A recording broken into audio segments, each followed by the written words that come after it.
বন্ধুরা, আজকে এরকম একটা রান্না করব। দেখো, এ হচ্ছে কাতলা মাছ ভাপা করব। আর এইদিকে লাগবে রসুন, কাঁচা লঙ্কা আর আদা, এর একটা পেস্ট করে নেব। এবার লবণ হলুদ দিয়ে দিলাম।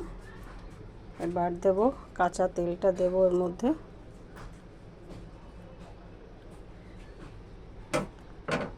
আর আদা জিরা লঙ্কা পেস্টটা দিয়ে দেবো ওর মধ্যে।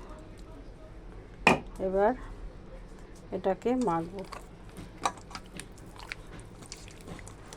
সুন্দর করে, এটাকে মেখে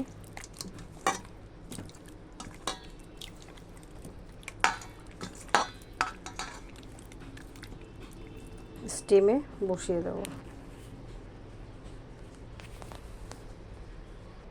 এবার এই জলটা দিয়ে দেব,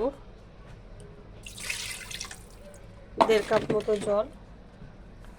আর এই কাঁচা লঙ্কা দুটো দিয়ে দেবো। দেখেছো কি সুন্দর লাগছে। 4টে সিটি দিয়ে 5 মিনিট রেখে দেব। তারপর আবার একটু খুলে এটাকে আবার নাড়বো। ঠিক আছে, তোমাদের ভালো লাগলে কমেন্ট করো।